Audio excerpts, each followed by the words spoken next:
Question number 8 exercise 4.3 में हम करते हैं। अब यहाँ देखिए स्टेटमेंट क्या दी है। A train travels 360 kilometre at a uniform speed.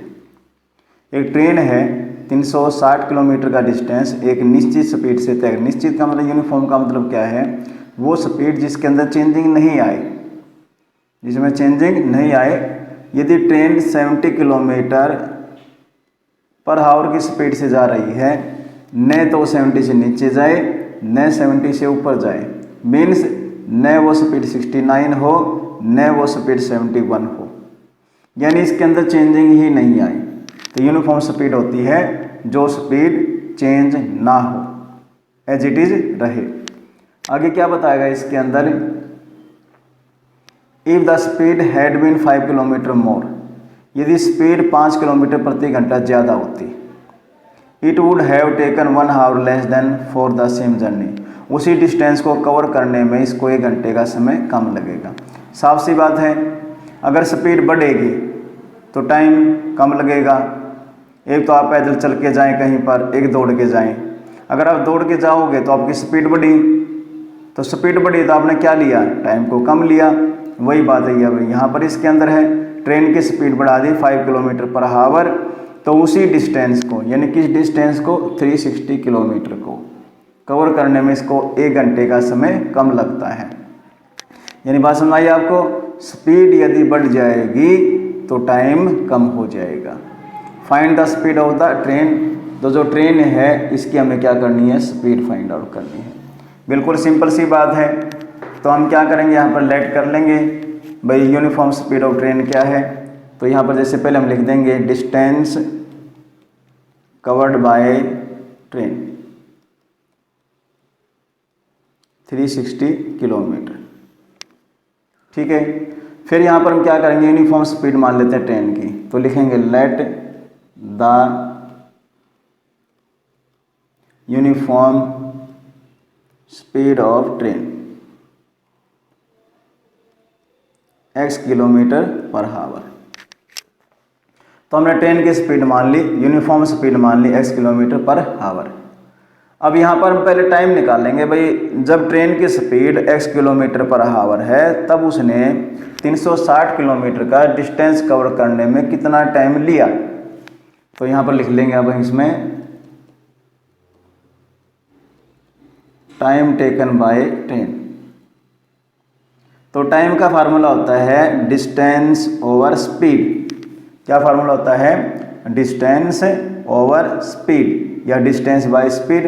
Distance उसको कितना कवर करना है, 360, और स्पीड क्या है उसकी x है, तो इतना टाइम उसको लग जाएगा।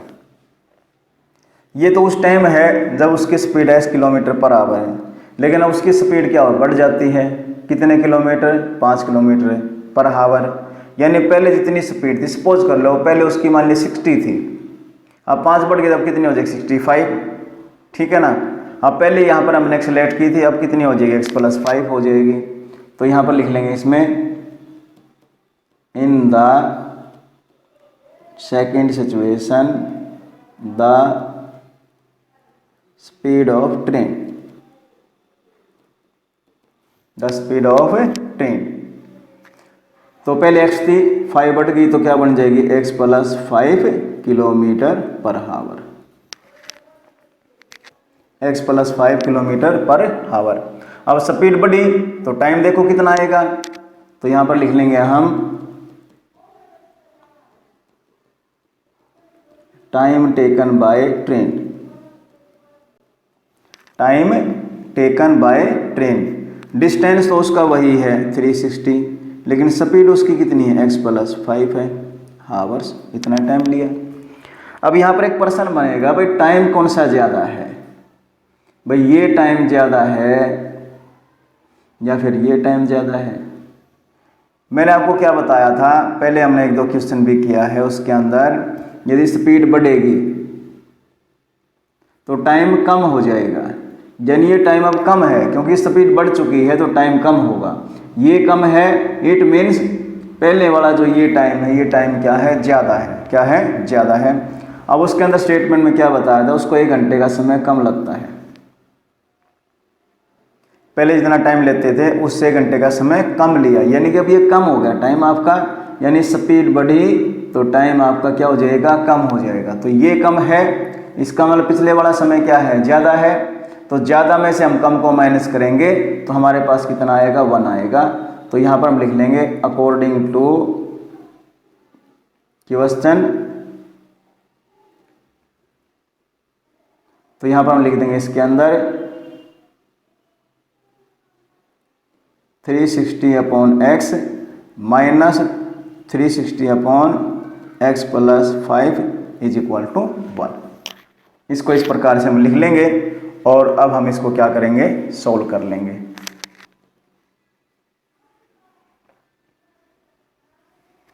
पहली लाइन तो वही बेटा जो मैंने आपको पहले बता दी, total distance covered by train 360 kilometre. फिर उसके बाद let the uniform speed of the train x kilometre per hour. फिर हम क्या लिख देंगे, time taken by train 360/x। फिर in the second situation the speed of train क्या बन जाएगा, x plus 5 kilometre per our. हमने पहले पिछला टाइम निकाल लिया, अब न्यू टाइम निकालेंगे। डिस्टेंस आपका वही है 360, तो 360/x प्लस 5।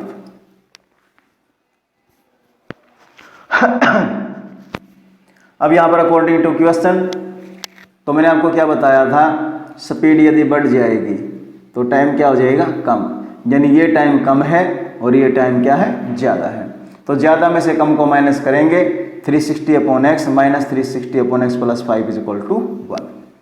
अब यहाँ पर क्या है, हमें एलसीएम लेना है, क्योंकि जो फ्रैक्शन में स्टेटमेंट होते हैं, टर्म्स होते हैं, उनको हम एलसीएम के द्वारा सोल्व करते हैं। तो यहाँ पर क्या है, एलसीएम जो आएगा इन दोनों की मल्टीप्लाई इसका एलसीएम आ जाएगा। अब इस एलसीएम को हम क्या करेंगे, पहले तो इससे डिवाइड करेंगे, नहीं तो मैंने एक सिंपल तरीका बता रखा है, जब दोनों की मल्टीप्लाई एलसीएम हो तो ज़्यादा आपको नहीं सोचना है, इसकी इधर मल्टीप्लाई हो जाएगी, यानी 360 की किससे मल्टीप्लाई हो जाएगी, x प्लस 5 से, बीच में निशान लगा दीजिए माइनस का, और x की मल्टीप्लाई किससे हो जाएगी, 360 से हो जाएगी, इज इक्वल टू 1। अब यहाँ पर हम क्या करेंगे, मल्टीप्लाई कर लेंगे। पहले 360 की x से करोगे 360x, फिर 360 की 5 से करोगे ये बन जाएगा अपना 1800, फिर 360 की x से करोगे माइनस 360x। बाय में अब हमने मल्टीप्लाई ब्रैकेट खोल ली, x की x से मल्टीप्लाई करी क्या बन गया x स्क्वायर, x की 5 से मल्टीप्लाई करी 5x इज इक्वल टू 1। अब यहाँ पर देखिए 360x प्लस में है और ये माइनस में है, कैंसिल आउट हो जाएगा। अब हमारे पास क्या बच जाता है, हमारे पास बच जाता है 1800/x square plus 5 is equal to 1। अब क्या करेंगे हम, यहाँ पर x स्क्वायर प्लस 5 डिवाइड में है तो इसको हम राइट हैंड साइड में ले जाए, मल्टीप्लाई में आ जाएगा, और x स्क्वायर 5 की 1 से मल्टीप्लाई करोगे तो ये बन जाएगा x स्क्वायर प्लस 5, यानी ये रिजल्ट बन जाएगा हमारा 1800 is equal to x square plus 5x। अब हम क्या करेंगे, यहाँ पर 1800 को लेफ्ट से राइट में ले जाएंगे, यानी इधर लेके आएंगे, तो इधर रह जाएगा हमारे पास 0 is equal to x square plus 5x, minus में क्या बन जाएगा 1800, क्या बन जाएगा माइनस 1800। अब देखिए ये किसके इक्वल है, 0 के इक्वल है। अब 0 चाहे लेफ्ट में ले हो चाहे राइट में ले हो, है तो 0 के बराबर ही है। तो अब हम क्या करेंगे, लिख देंगे x square plus 5x minus 1800 is equal to 0। साफ सी बात है, जैसे 3x इज इक्वल टू 0 है, 0 इज इक्वल टू 3x, बात तो वही है। भाई x square plus 5x minus 800 0 के इक्वल है। अब वो 0 चाहे इधर है चाहे इधर है, बात तो वही उसके अंदर सेम है। अब आगे हम क्या करेंगे, यहाँ पर इसके फैक्टर करेंगे। फैक्टर करने के तरीके मैंने आपको 2-3 तरीके बता रखे हैं, उन 2-3 तरीके में जो भी आपको सुटेबल तरीका लगे आप उस सुटेबल तरीके का यूज उसमें कर सकते हैं। अब देखिए यहाँ पर हम करेंगे उसके फैक्टर मेथड से इसको हम कर देंगे। अब यहाँ पर देखिए यहाँ 1 है, यह 1800 है, तो 1 तो मल्टीप्लाई में कोई इफेक्ट डालने नहीं का, तो हम क्या करेंगे, यहाँ पर 1800 के फैक्टर करेंगे। और फैक्टर करके देखिए लास्ट का अगर माइनस का है, तो मैंने आपको पहले बताया लास्ट वाला अगर माइनस का है, बीच के जो 2 नंबर आएंगे आपके पास, एक आएगा प्लस में और एक माइनस में। यानी एक बात समझ जाइए आप, यदि थर्ड टर्म माइनस की है, थर्ड टर्म माइनस की है, तो बीच में अपने पास जो टर्म है वो माइनस करने से आएगी, और माइनस हम कब करते हैं, जब एक प्लस में टर्म हो और दूसरी किस में हो, माइनस में। तो अब हम यहाँ पर 1800 के फैक्टर करेंगे। लास्ट में 0 है तो पहले 2 से लेंगे हम, 2 9 जा 18, 2 0 2 0, 2 से करेंगे ये आएगा 450, 2 से करेंगे 2 2 जा 2 2 जा 2 5 जा। अब ये 3 से चलेगा इसके अंदर, 3 7 जा 21, 3 5 जा 15। अब ये यहाँ पर 3 से फिर 3 2 जा 6, 3 5 जा 15। अब 25 आपको पता 5 से जाएगा, 5 5 जा 25, और यहाँ पर बन जाएगा अब आपका 5 1 जा 5। अब इनको हमने इस प्रकार से इकट्ठा करना है, यानी हमारे पास जो फैक्टर आए वो क्या है, हमारे पास 2 मल्टीप्लाई 2 मल्टीप्लाई 2, 3 कितने टाइम्स आया है, 2 टाइम्स, और 5 कितने टाइम्स आया है, 2 टाइम्स। हमें इस प्रकार से इनको इकट्ठा करना है कि हमारे पास दो नंबर का जो डिफरेंस है वो हमारे पास कितना आए, 5 आए। अब ये कोई जरूरी नहीं लगातार हो, आगे पीछे भी हो सकते हैं। जैसे हमने ये ले लिया 8 5 जा 40, और बीच में हमारे पास जैसे 3 बच जाते हैं, 3 3 जा 9, 9 5 जा 45। अब एक दिया 2 बार या 3 बार 4 5 बार जब आप करोगे आपको समझ में आ जाएगा आपको कहाँ से किस प्रकार नंबर इकट्ठे करने हैं और कैसे हमारे पास वो चीज़ आएगी। तो हमने देखा यहाँ पर हमने इकट्ठा किया तो हमारे पास आ जाता है 45 और 40। जब हम 45 में से 40 को माइनस करते हैं तो हमारे पास कितना आ जाता है, 5। आप यहाँ पर देख सकते हो ये 5 है। अब यहाँ पर 5x है तो इट मीन्स जो 45 है वो तो प्लस का होगा और 40 किसका होगा, माइनस का। बात समझ आई। फिर मैंने आपको एक बात और बताई थी, यदि यहाँ पर कोफिशिएंट 1 हो, एक्स स्क्वायर का कोफिशिएंट क्या हो, 1 हो, तो आप इनको डायरेक्ट लिख दो। डायरेक्ट मीन्स यहाँ पर x और यहाँ पर x, तो ये बन जाएगा x प्लस 45 x माइनस 40। अब x plus 45 is equal to 0, x minus 40 is equal to 0। बात समझ में आई। तो इसको हमने इस प्रकार से लिख लिया। अब लिखने के बाद यहाँ पर देखिए इसमें आगे प्लस 45 को हम उधर लेके जाएंगे तो माइनस 45 बन जाएगा, और माइनस 40 को लेके जाएंगे प्लस 40 बन जाएगा।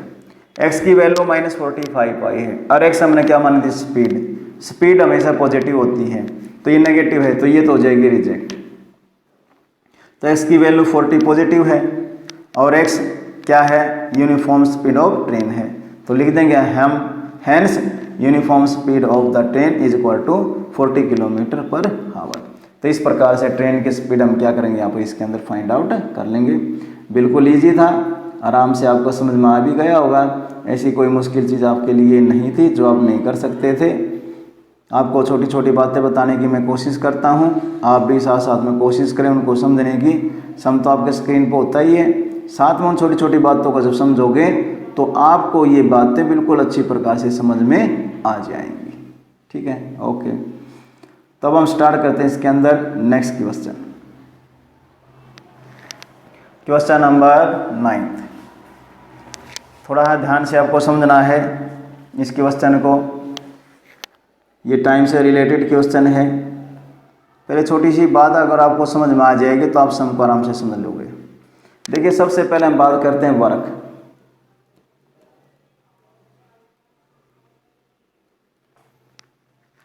वर्क जो है वो हमेशा 1 काउंट होता है, यानी हमने एक काम किया। अगर कोई आप हाउस बना रहे हैं तो वो क्या है, एक काम है, एक वर्क है।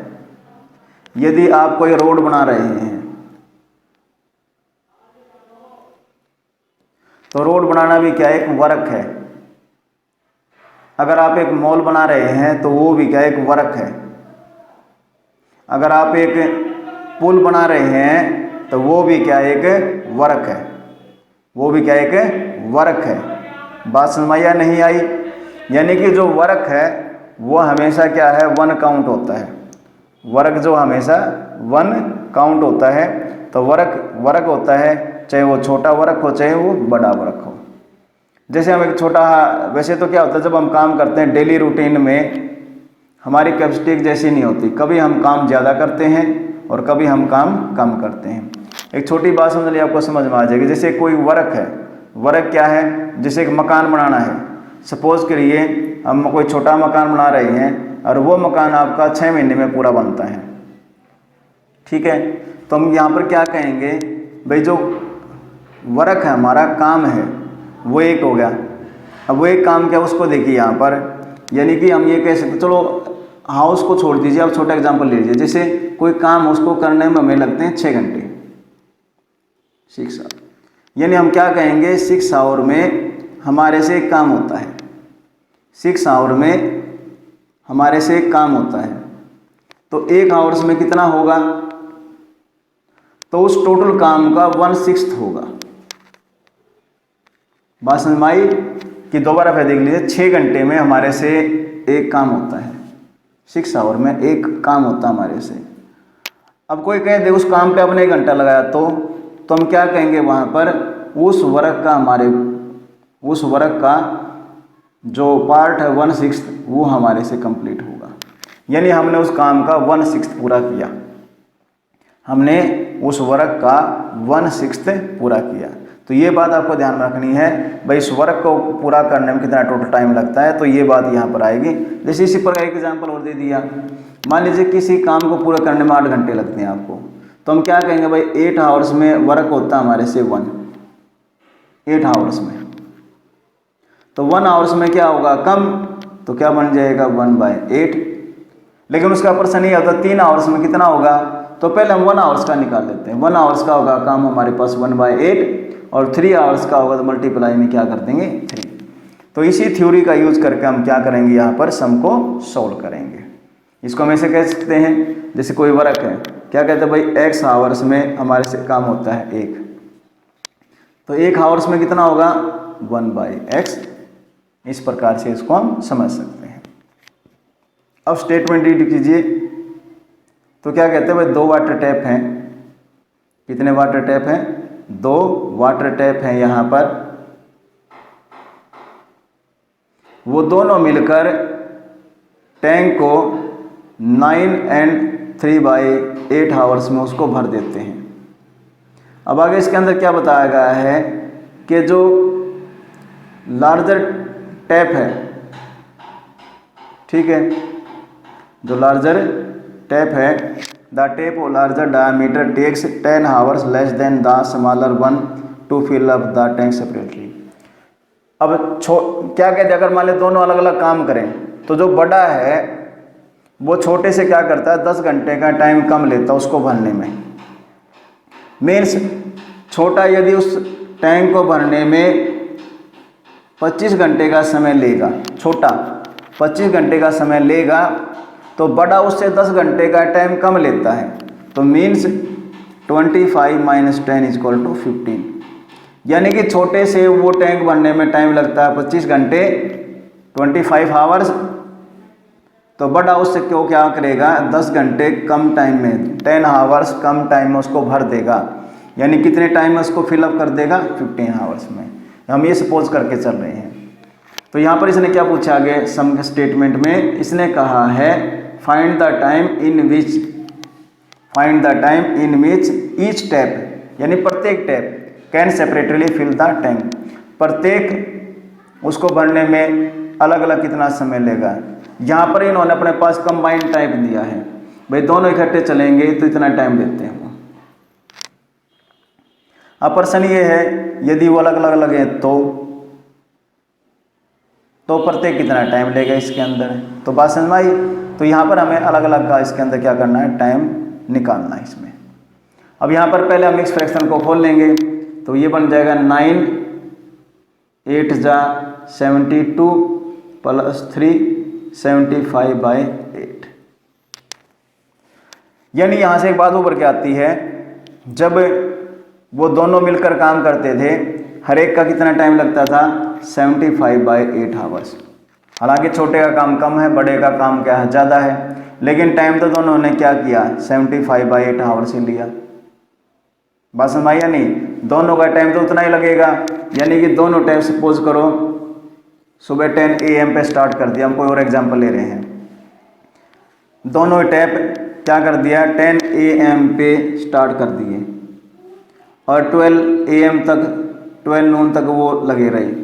तो छोटे ने भी कितना टाइम लिया 2 आवर्स और बड़े में कितना लिया 2 आवर्स। ठीक है भाई, छोटा कम काम करेगा, बड़ा ज़्यादा काम करेगा, लेकिन टाइम तो दोनों का बराबर लगा ना। तो वही बात यहाँ पर इस सम के अंदर कि भाई दोनों का टाइम तो सेम है। छोटे का टाइम भी 75/8 आवर्स है और बड़े का टाइम भी क्या है 75/8 आवर्स है। ठीक है, बात समझ आई? अब यहाँ पर देखिए तो हम लिख लेंगे इसके अंदर let the time taken by smaller tap to fill up the tank. Let the time taken by smaller tap to fill up the tank x hours. फिर the time taken by larger tap, तो जो बड़ा tap है वो क्या करता है छोटे से 10 घंटे का टाइम कम लेता है। क्या करता है उससे 10 घंटे का टाइम कम लेता है। अब यहाँ पर देखिए इसके अंदर तो बड़ा छोटे से 10 घंटे का टाइम कम लेगा, तो हम क्या कर देंगे उसको माइनस कर देंगे x - 10 आवर्स। यानी कि छोटे का टाइम हमने लेट कर लिया x आवर्स, तो बड़े का टाइम उससे 10 घंटे कम है तो x - 10 आवर्स वो हो जाएगा। अब यहाँ पर हम क्या करेंगे अलग अलग टाइम निकाल लेंगे। ठीक है, अलग अलग उसके अंदर हम टाइम निकाल लेंगे। देखिए बात ये आई है, काम को मैंने बताया 1 होता है। यहाँ पर फोकस कीजिए भाई, x आवर में उससे कितना काम हुआ 1 और 1 आवर में कितना काम होगा 1/x। लेकिन उसने टाइम कितना लिया था, जब दोनों इकट्ठे स्टार्ट किए थे तो प्रत्येक ने टाइम लिया था 75/8 आवर्स। तो अब हम ये निकालेंगे कि भाई 75/8 आवर्स में छोटे ने कितना काम किया था। तो x आवर में कितना वर्क किया 1 और 1 आवर्स में कितना काम किया 1/x। अब हमें निकालना है 75/8 आवर्स में कितना वर्क करेगा, तो मल्टीप्लाई में क्या बन जाएगा 75/8, तो ये बन जाएगा आपका 75/8x। यानी छोटे ने इतना वर्क किया, छोटे टैप ने इतना वर्क किया। तो यहाँ पर लिख देंगे work done by smaller tap in 75/8 hours. यानी कि छोटे टैप ने 75/8 आवर्स में कितना वर्क किया 75/8x। अब बात आती है बड़े की, तो जो लार्जर टैप है उसने कितना वर्क किया। अब एक बात देखिए यहाँ पर इसने कितना टाइम लिया, लार्जर टैप ने लिया x - 10 आवर्स। तो हम क्या लिखेंगे भाई यहाँ पर x - 10 आवर्स में इसने कितना वर्क किया 1 और 1 आवर्स में किया 1/x - 10। अब हमें क्या करना है, इसका भी 75/8 आवर्स का वर्क निकालना है। तो 75/8 आवर्स में कितना करेगा, तो मल्टीप्लाई में आ जाएगा 75/8। तो 75 की 1 से करो क्या बन जाएगा 75 बाई में यहाँ पर जो 8 है वो इसके क्या आ जाएगा मल्टीप्लाई में, इसको हम लिख देंगे तो ये बन जाएगा, मल्टीप्लाई नहीं करेंगे बल्कि हम इसको इसी प्रकार बाद में एलसीएम लेना तो थोड़ी आसानी हो जाएगी 8 × x - 10। तो ये हमारे पास किसका वर्क आ गया, ये वर्क आ गया बड़े टाइप का। बात आपको समझ में आई भाई किस प्रकार से इसको हम फाइंड आउट करते हैं। ये बात मैंने हालांकि आपको बता भी दी थी पहले भी, अभी भी आपको समझ में आ गई होगी ये। अब यहाँ पर लिख देंगे हम work done by smaller tap in 75/8 hours, ये आ जाएगा। और बड़े के द्वारा कितना वर्क किया हमारे पास ये आ जाएगा 75/8 × x - 10। तो क्या बन जाएगा ये 75/8 × x - 10। तो इस प्रकार से इसको हम राइट डाउन कर लेंगे। यहाँ तक बात आपको समझ में आई। अब एक बात देखिए, चाहे काम किया है छोटे ने चाहे काम किया है बड़े ने, लेकिन दोनों ने मिलकर किया क्या था, सिर्फ एक ही काम किया था। वो क्या काम किया था, उन्होंने टैंक को भरा था। यानी हमने निकाल लिया कि जब दोनों मिलकर 75/8 आवर्स वर्क करते हैं, तो दोनों ने वहाँ पर जो काम किया था सिर्फ टैंक को भरने का किया था, यानी ये वर्क तो था छोटे का और ये वर्क किसका था, बड़े का, लेकिन दोनों का काम क्या था, एक ही था, टैंक को भरने का। और मैंने बताया वर्क को हम एक ही काउंट करते हैं, एक काउंट नहीं करते बल्कि एक ही होता है वो। तो यहाँ पर क्या है, ये छोटे का वर्क और ये बड़े का वर्क, और दोनों का वर्क अगर हम प्लस कर दें तो वर्क टोटल कितना बन जाएगा, 1 बन जाएगा। तो ये हमने जो वर्क निकाला है, जब उन्होंने दोनों ने मिलकर इकट्ठा काम किया था, किसने कितना वर्क किया था, वो वर्क हमने यहाँ से फाइंड आउट कर लिया। तो ये बन जाएगा यहाँ पर अकॉर्डिंग टू क्वेश्चन, यहाँ लिख देंगे हम according to question 75/8x plus 75/8 into x minus 10 is equal to work is equal to 1, यानी वर्क उनका क्या है, 1 है। ओके, अब यहाँ पर हम क्या करेंगे, एलसीएम लेंगे।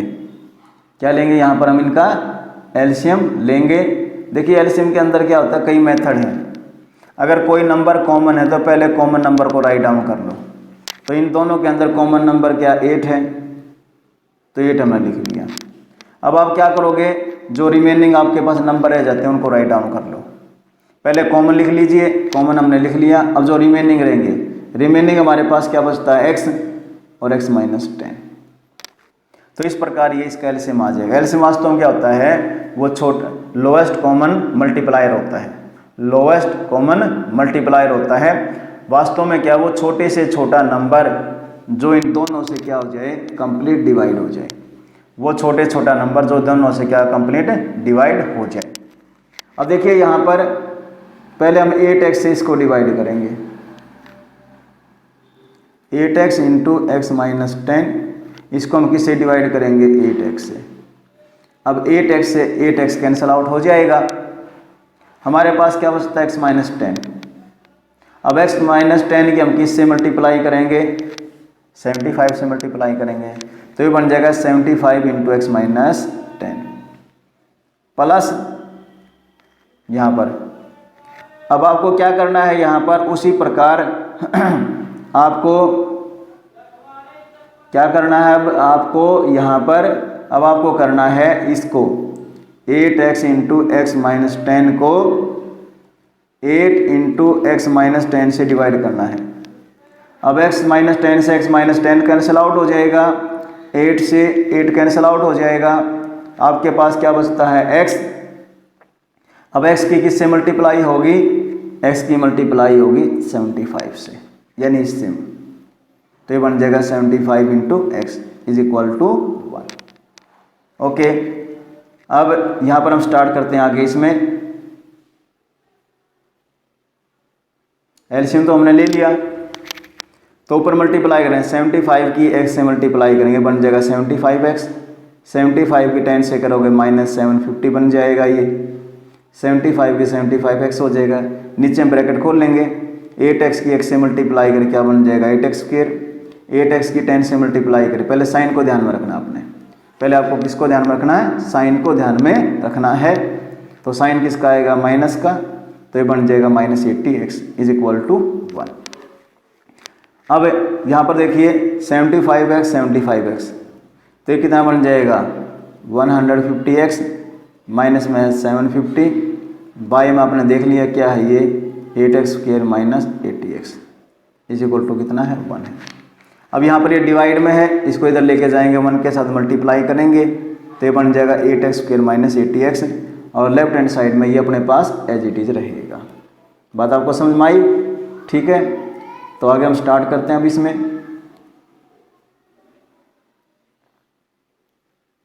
तो जैसे मैंने बता दिया था वहाँ पर ये हमारा कितना बन जाता है 150x माइनस में कितना है 750 इज इक्वल टू कितना हो जाएगा 8x स्क्वायर माइनस 80x। अब मैं क्या करूँगा, इन दोनों को उधर लेके जाऊँगा इस साइड में, तो यहाँ बच जाएगा हमारे पास 0 is equal to 8x square minus 80x as it is रहेगा। उसके बाद 150x प्लस में है, किसके अंदर आएगा माइनस में, और माइनस 750 किस में आ जाएगा प्लस में, 750 हमारे पास हो जाएगा। अब मैंने वही बताया, ये पूरी स्टेटमेंट 0 के इक्वल है, 0 का आप इधर रखो चाहे इधर रखो, बात वही है तो ये 0 के बराबर ही। तो बात समझ में आई नहीं आई आपको कि भाई है तो ये 0 के इक्वल ही, तो इज इक्वल टू 0 आ जाएगा। तो यहाँ पर 8x² हम देख लेंगे भाई टर्म को किसी में प्लस हो या माइनस होगी या नहीं होगी। पावर 2 वाली अकेली है तो हमारे पास ये आ जाता है -80x - 150x, -80x - 150x दोनों माइनस के हैं।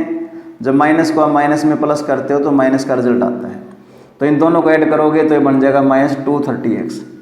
क्या बन जाएगा -230x प्लस 750 = 0, क्योंकि और कोई कांस्टेंट टर्म तो आपके पास है नहीं, यही है तो एज इट इज रहेगी। अब इक्वेशन को छोटा करने के लिए हम क्या करेंगे, यहाँ पर उनको 2 से डिवाइड कर देंगे। 2 से क्यों डिवाइड करेंगे, ताकि इक्वेशन छोटी हो जाए और हमें सॉल्व करने में थोड़ी सी आसानी रहे। तो पूरी इक्वेशन को 2 से डिवाइड करेंगे तो ये बन जाएगा 2 4 जा 230 को 2 से डिवाइड करोगे ये बन जाएगा 115x प्लस 750 को 2 से डिवाइड करो ये बनेगा 375। अब हमें यहाँ पर क्या करना है, फैक्टर करने हैं, क्योंकि देखिए लास्ट टर्म जो है प्लस की है। लास्ट टर्म यदि प्लस की है तो मिडिल टर्म के साइन दोनों सेम हो गया, दोनों माइनस या दोनों प्लस, क्योंकि अब मिडिल टर्म जो है ना माइनस की है तो दोनों साइन माइनस के आएंगे। याद रखिए माइनस में माइनस ऐड होता है और प्लस में प्लस ऐड होता है, आपको इस बात का विशेष ध्यान रखना है। तो हम फैक्टर किसके करेंगे, 4 के और 375 के। 4 के फैक्टर करोगे ये आ जाएगा 2 × 2। ऐसे हम 375 के फैक्टर कर लेंगे, उनके यहाँ पर पेयर बनाएंगे, ऐसे 2 पेयर बनाएंगे कि उनको जब हम इकट्ठा करें यानी दोनों को जोड़ें तो हमारे पास आए 115x। जब आप सम को सॉल्व करोगे वहाँ पर फैक्टर करके देखोगे तो आपके पास 2 पेयर बनेंगे, एक आएगा 100 एक आएगा 15, दोनों माइनस के आएंगे तो -100x - 15x। अब इसको सॉल्व करके देख लेना, हो जाएगा, कोई बड़ी बात आपके लिए नहीं है अगर आपको बाकी बातें अच्छी प्रकार समझ में आ गई हैं। ओके, अब यहाँ पर हम डायरेक्ट नहीं लिख सकते 100 को और 15 को, यानी हम इनके सामने वैसा नहीं लिख सकते x - 100। रीज़न क्या है, क्योंकि यहाँ पर x² का जो कोफिशिएंट है वो 4 है। इसलिए हमें जो पुराना प्रोसीजर था कि पहले इनको लिखेंगे फिर इनमें से हम क्या करेंगे, कॉमन लेंगे, उसी मेथड से इनको हम करेंगे। तो यहाँ पर अब हम क्या करेंगे, फर्स्ट 2 में से कॉमन ले लेंगे और फर्स्ट 2 में से कॉमन क्या लेंगे हम, यानी कि वो बड़े से बड़ा नंबर जो दोनों को डिवाइड कर दे वो 4x है। 4x हमने कॉमन ले लिया। अब 4x² को अगर हम 4x से डिवाइड करें, 4 से 4 कैंसिल आउट हो गया, एक कैंसिल आउट हो जाएगा क्योंकि x² का मतलब ये है। तो x - 100x को 4 से डिवाइड करें कितना आएगा, 25 आ जाएगा। अब देखिए बात वही आती है, यदि ये माइनस का है तो कॉमन आप किसका लोगे, माइनस का लोगे, और वो बड़े से बड़ा नंबर जो दोनों डिवाइड कर दे वो यहाँ पर क्या 15 है, तो -15 हमने कॉमन ले लिया। तो यहाँ पर साइन चेंज हो जाएगा, माइनस वाला किसका हो जाएगा, प्लस का, प्लस वाला किसका हो जाएगा, माइनस का। जब हम 375 को 15 से डिवाइड करेंगे तो हमारे पास 25 ही आएगा। अब आप देख सकते हो ये दोनों सेम हैं। अब ये दोनों सेम है, इसका मतलब फैक्टर ठीक है। तो हमने x - 25 को कॉमन ले लिया, यहाँ पर हमारे पास क्या बचता है 4x और यहाँ पर क्या बचता है -15, तो 4x - 15। अब x - 25 = 0 और 4x - 15 = 0। -25 किस में आएगा, प्लस में आएगा, यहाँ सोल्व कीजिए। -15 किस में आया, प्लस में, 4 मल्टीप्लाई से किस में आएगा, डिवाइड में आ जाएगा। जब हम 15 को 4 से डिवाइड करते हो तो हमारे पास आता है 3 and 3/4। अब एक बात देखो, यहाँ पर दोनों ही x की वैल्यू पॉजिटिव हैं तो रिजेक्ट हम किसको करेंगे अब, लेकिन एक रिजेक्ट हो रहा है, वो देखिए कैसे। अब x जो हमने टाइम माना था वो छोटे का टाइम माना था, यानी छोटे ने टैंक को बनने में कितने टाइम लिया, 3 and 3/4 hours. It means 3 hours and 45 minutes। लेकिन एक बात देखिए, जो बड़ा है वो तो छोटे से 10 घंटे का टाइम 10 hours टाइम कम लेता है, 10 hours टाइम कम लेता है। अब 10 कम कैसे ले सकता है वो इसमें से, ये तो 3 and 45 आवर्स, अगर मान लीजिए 4 hours भी होते हैं, भाई छोटे ने उसको बनने में 4 hours लिए हैं, बड़ा तो इससे 10 घंटे का टाइम 10 hours का टाइम कम लेगा, वो तो पॉसिबल बनता ही नहीं है। भाई 4 में से कैसे माइनस करें हम 10 को, अब टाइम नेगेटिव तो हो नहीं सकता, माइनस तो हो नहीं सकता, इसलिए x की वैल्यू 3 and 3/4 जो है वो रिजेक्ट हो जाएगी, और x की वैल्यू जो है वो हमारे पास कितनी रहेगी, 25 रहेगी। यानी x की वैल्यू क्या है, 25। यानी हम क्या कहेंगे यहाँ पर, जो छोटा टैप है टैंक को भरने में कितना टाइम लेता है, 25 आवर्स, और बड़ा क्या करता है उससे 10 आवर्स कम लेता है। तो 25 में से 10 को माइनस कर दीजिए, कितना आ जाएगा, 50 आवर्स। यानी कि जो बड़ा टैप है वो कितना टाइम कम लेगा, 15 आवर्स का टाइम कम उसको भरने में ले लेगा। तो जो छोटी छोटी बातें मैंने बताई खासकर सम के शुरू में, तो उन पर आपका पूरा फोकस होना चाहिए। अगर वो पॉइंट आपको क्लियर हो जाएगा तो ये सम आराम से आप उसको कर लोगे। नेक्स्ट क्वेश्चन देखिए, क्वेश्चन नंबर 10। ये ट्रेन वाला क्वेश्चन दोबारा फिर आपके सामने आ जाता है। 2 क्वेश्चन आप पहले कर चुके, बिल्कुल सेम वही प्रोसीजर है। वैसे आपको किस चीज़ पे ध्यान रखना है, आपको ध्यान रखना स्पीड पे। स्पीड यदि इंक्रीज होगी, बढ़ेगी, स्पीड यदि बढ़ेगी तो जो टाइम है वो आपका कम हो जाएगा, और स्पीड यदि घटेगी, डिक्रीज होगी, स्पीड यदि क्या होगी, डिक्रीज होगी, कम होगी, तो टाइम आपका क्या हो जाएगा, इंक्रीज हो, यानी कि बढ़ जाएगा। उल्टा सिस्टम काम करता है इसके अंदर, उल्टा। स्पीड बढ़ी तो टाइम कम, स्पीड घटी तो टाइम ज़्यादा। ये तो कॉमन सेंस की बात है, हर बच्चे को इसके अंदर पता भी है। अब स्टेटमेंट देखिए यहाँ पर, इसके अंदर बताया गया है एक एक्सप्रेस ट्रेन है, वो क्या करते हैं, पैसेंजर ट्रेन से 1 घंटे का 1 आवर्स का टाइम कम लेती है 132 किलोमीटर का डिस्टेंस कवर करने में। ठीक है, 132 आवर्स का डिस्टेंस उसको कवर करना है। उसको कवर करने में 1 आवर्स का टाइम कम लेती है। मैसूर से बेंगलोर तक का वो डिस्टेंस है। ठीक है, अब देखिए पैसेंजर में और एक्सप्रेस ट्रेन के अंदर क्या होता है, जो एक्सप्रेस ट्रेन होती हैं उनके स्टॉपेज कम होते हैं, वो कम जगह रुकते हैं। अब उनको रुकना भी है, चलना भी है। जो ट्रेन रुकेगी और चलेगी उसका टाइम तो ज़्यादा लगेगा, जो रुकेगी कम जगह पर, तो इसका मतलब क्या है, वो रूटीन में चलती रहेगी तो वो टाइम कम लेगी। तो मेन बात तो क्या है कि जो एक्सप्रेस ट्रेन है वो पैसेंजर ट्रेन से 132 किलोमीटर का डिस्टेंस कवर करने में 1 घंटे का टाइम कम लेती है। यानी कि हिसाब से हम क्या कहेंगे कि भाई जो एक्सप्रेस ट्रेन है उसकी स्पीड ज़्यादा है। ठीक है, if the average speed of the express train is 11 kilometre per our more than of the passenger train. अब जो एक्सप्रेस ट्रेन है उसकी एवरेज स्पीड जो है वो पैसेंजर ट्रेन से 11 किलोमीटर प्रति घंटा यानी 11 किलोमीटर पर आवर ज़्यादा है। यानी उसकी जो स्पीड होगी, सपोज कर लीजिए यदि पैसेंजर ट्रेन की स्पीड 40 किलोमीटर पर आवर है तो उसकी 11 ज़्यादा है, it means 51 kilometre per our. अब जिसकी स्पीड ज़्यादा होगी नेचुरल सी बात हो टाइम कम लेगा। तो वही बात है अब यहाँ पर इसके अंदर क्या कहता है, find the average speed of the 2 trains. दोनों ट्रेन की हमें क्या करनी है, एवरेज स्पीड फाइंड आउट करनी है। बिल्कुल आसान सम है, 2 सम आप पहले कर चुके हैं, वही बात है अब यहाँ पर होगी। तो देखिए अब सम इसके अंदर ज़्यादा डिटेल में जाऊँगा, मेन बात मैं आपको बता देता हूँ। तो यहाँ पर आप क्या लिखोगे, total distance covered by train. भाई ट्रेन ने कितना डिस्टेंस कवर किया, 132। चाहे पैसेंजर है चाहे एक्सप्रेस है, दोनों का 132 किलोमीटर डिस्टेंस कवर करना है। फिर यहाँ लिख लेंगे let the average speed of the passenger train x kilometre per our. अब हम ये निकाल लेंगे जो पैसेंजर ट्रेन है वो कितना टाइम लेती है, और टाइम का क्या फार्मूला है, डिस्टेंस ओवर स्पीड। डिस्टेंस कितना है, 132 है, और स्पीड कितनी है, x किलोमीटर पर आवर है। तो कितना टाइम लिया, 132 बाय x आवर्स। फिर यहाँ से हम निकाल लेंगे स्पीड किसकी, एक्सप्रेस ट्रेन की। उसमें बोला था भाई उसकी जो स्पीड है पैसेंजर ट्रेन से 11 किलोमीटर पर आवर ज़्यादा है, 11 किलोमीटर पर आवर ज़्यादा है, तो उसकी स्पीड कितनी थी, x थी, किसकी, पैसेंजर की।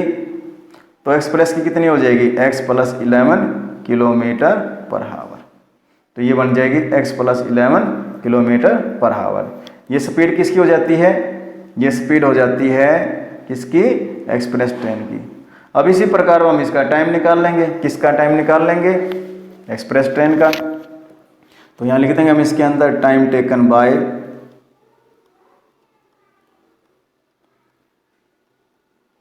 Express train. डिस्टेंस वही है उसका 132। अब स्पीड क्या है उसकी, उसकी स्पीड है x + 11। तो ये उतना टाइम कौन ले लेगा, एक्सप्रेस ट्रेन ले लेगी। बात समझ में आई। अब यहाँ पर जो ये टाइम था 132/x, ये तो टाइम था पैसेंजर ट्रेन का, और 132/x + 11 हावर्स ये किसका है, ये एक्सप्रेस ट्रेन का है।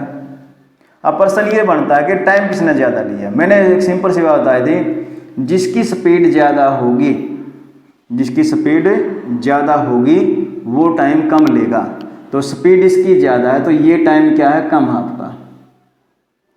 और कम को हम ज़्यादा में से माइनस करते हैं, यानी 132/x में से 132/x + 11 को माइनस करेंगे हम।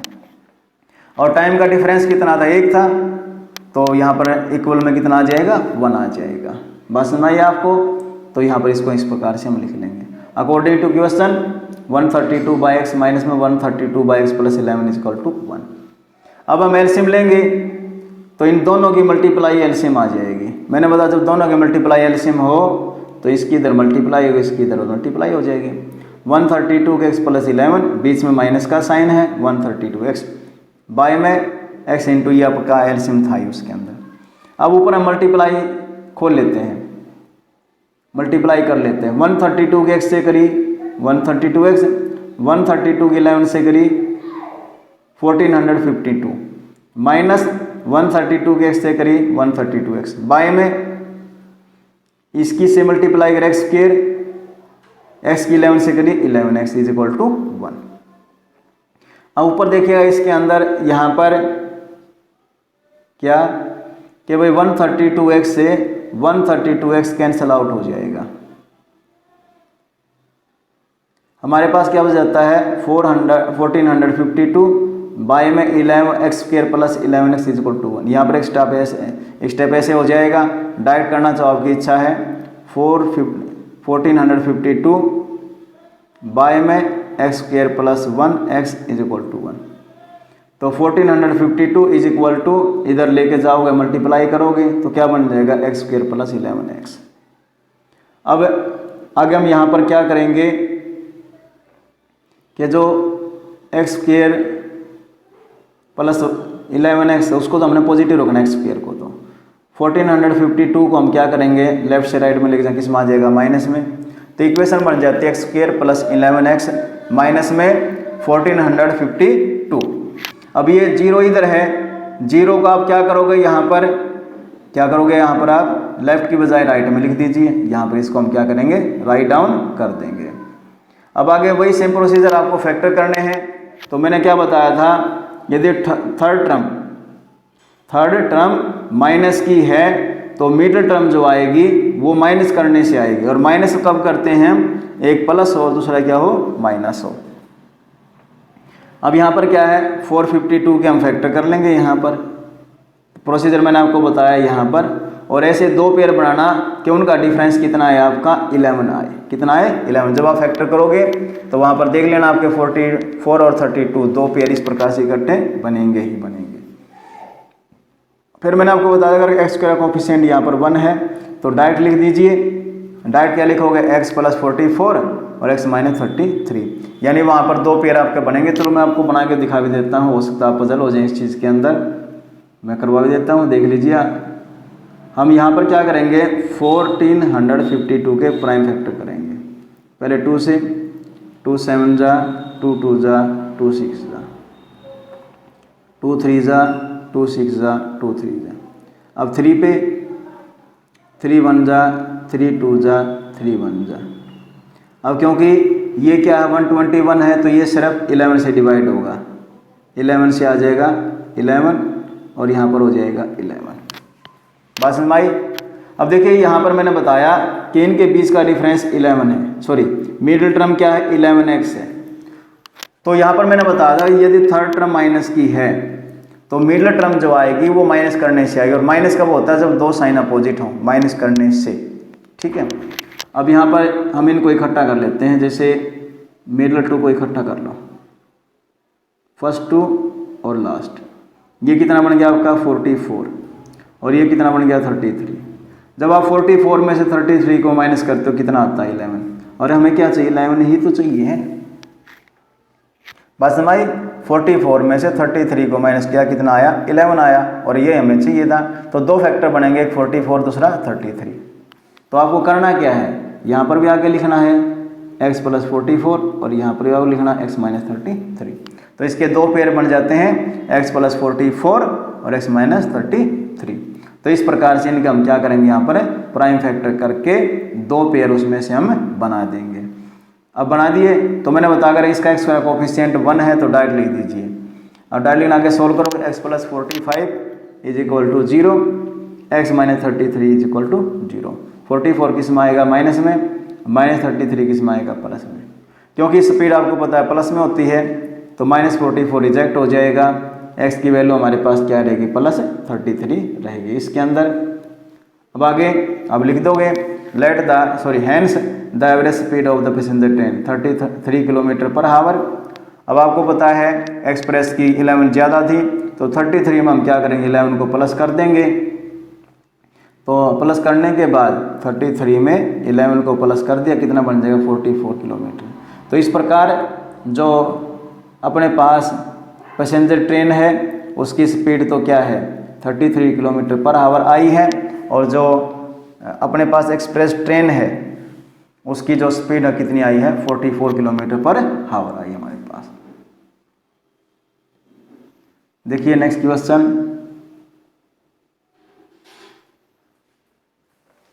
Question number 11। तो यहाँ देखिए बेटा, इसमें इसकी statement, sum of the areas of 2 square, कौन से स्क्वायर, क्वाड्रिलेटरल, इसकी बात कर रहे हैं यहाँ पर हम, इस स्क्वायर की बात करें हम जिसकी चारों साइड इक्वल होती हैं। ठीक है, तो ये कहता है इसके अंदर कि जो दो स्क्वायर हैं उनके एरिया का जो सम है वो 468 मीटर स्क्वायर है, और पैरामीटर का जो डिफरेंस है वो 24 मीटर है। हमें क्या करना है, इन दोनों स्क्वायर्स की साइड डायमेंशन फाइंड आउट करनी है। अब देखिए यहाँ पर इसके अंदर एरिया का फार्मूला होता है side multiply side, side multiply side, और पैरामीटर का फार्मूला होता है 4 मल्टीप्लाई साइड। अब यहाँ पर दो स्क्वायर हैं, तो एक छोटा स्क्वायर होगा एक बड़ा स्क्वायर होगा, आई बात समझ में। तो यहाँ से जैसे हम लेट करके चलेंगे इसके अंदर सारी चीज़ें, जैसे मैं स्टेप टू स्टेप आपको बताता चला जाऊँगा। उसके अंदर स्टेटमेंट आपने पढ़ ली, इसके अंदर यहाँ देखिए अब, तो यहाँ लिख लेते हैं, let the side of the first square x metre. अब इसका हम क्या करें, पैरामीटर निकालना है। पैरामीटर का फार्मूला मैंने क्या क्या बताया था आपको, 4 मल्टीप्लाई साइड, साइड x है तो क्या बन जाएगा 4x, और एरिया का फार्मूला क्या बताया था, साइड मल्टीप्लाई साइड, हम इसको साइड स्क्वायर भी बोल लेते हैं। अब साइड x है तो क्या बन जाएगा x² मीटर स्क्वायर। इसी प्रकार जो सेकंड स्क्वायर है उसकी साइड हमने y मान ली, तो उसका पैरामीटर 4 मल्टीप्लाई y 4y बन जाएगा। एरिया साइड मल्टीप्लाई साइड या साइड स्क्वायर y² हो जाएगा।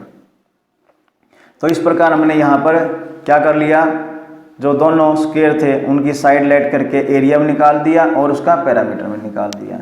पहले सिचुएशन में उसने क्या बोला, उनके एरिया का जो सम है वो 468 मीटर स्क्वायर है, 468 मीटर स्क्वायर है दोनों के एरिया का सम। तो क्या बन जाएगा x² + y² = 468। ये तो पहली इक्वेशन होगी। और सेकंड इक्वेशन में क्या बताया, दोनों के पैरामीटर का डिफरेंस 24 है। तो पहले का जो पैरामीटर आया था वो 4x आया था, दूसरे का 4y आया था। इन दोनों का अगर हम डिफरेंस लें तो यहाँ पर इसमें एक स्टेप छोड़ दिया गया है, तो यहाँ पर हमारे पास क्या बन जाएगा, ये डिफरेंस जो है 24 है। अब हम यहाँ पर क्या करेंगे, जी हाँ, डिफरेंस कितना है 24, तो 4x - 4y = 24। इक्वेशन को छोटा करने के लिए हम 4 से डिवाइड कर देंगे। इक्वेशन को छोटा करने के लिए हम क्या करेंगे, 4 से डिवाइड कर देंगे। तो इक्वेशन को जब 4 से डिवाइड करो क्या बन जाएगा, ये x minus y is equal to 6। अब हम क्या करेंगे, यहाँ पर माइनस वाई को लेफ्ट से राइट में लेके जाएंगे, तो ये बन जाएगा x is equal to 6 plus y. दो बार फिर देख लीजिए, सेकेंड सिचुएशन में क्या बताया, उनके पैरामीटर का डिफरेंस 24 है, तो 4x minus 4y is equal to 24। Equation को छोटा करने के लिए हम पूरी इक्वेशन को 4 से डिवाइड कर देंगे। 4x को 4 से 4 कैंसिल आउट, 4 कैंसिल आउट, 4 6 जा 24, तो x minus y is equal to 6। Minus y को इधर लेके जाएंगे हम, तो x इज इक्वल टू बन जाएगा 6 प्लस वाई। अब ये जो x की वैल्यू आई है हमारे पास 6 प्लस वाई, इसको हम क्या करेंगे, पुट कर देंगे फर्स्ट इक्वेशन में। और फर्स्ट इक्वेशन अपनी कौन सी है, ये है फर्स्ट इक्वेशन, ये है हमारे पास फर्स्ट इक्वेशन। और किसकी जगह पुट कर देंगे, x की जगह पर, यहाँ पुट करना आपको, यहाँ पावर 2 तो रहेगी, तो putting the value of x in first equation, तो x की जगह पुट कर देंगे 6 प्लस वाई, तो ये बन जाएगा 6 plus y whole square plus y square is equal to 468। तो इस प्रकार से इसको हम क्या करेंगे, यहाँ पर राइट डाउन कर देंगे। बात समझ आई आपको, ठीक है, इस प्रकार से इसको कर देंगे। तो यहाँ पर हमने वैल्यू पुट कर दी, तो ये बन जाता है 6 plus y whole square plus y square is equal to 468। अब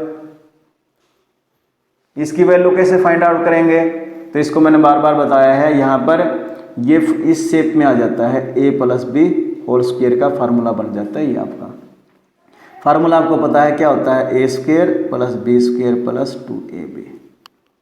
a की जगह क्या लेना आपको 6, तो 6 का स्क्वायर कितना होगा 36। b की जगह आपको y लेना है, तो y का स्क्वायर कितना बन जाएगा y स्क्वायर। 2ab, 2a की जगह 6, b की जगह आएगा y, तो ये बन जाएगा 12y, और ये बन जाएगा y square is equal to 468। और हम इसकी बात कर रहे हैं, इसकी, ठीक है। ये आया आपका 6 प्लस वाई का होल स्क्वायर सोल्व करके, ठीक है। कहीं आप इसको ये सोच लो भाई वाई स्क्वायर भी ये नहीं, ये आपका यहाँ है इज इक्वल टू 468।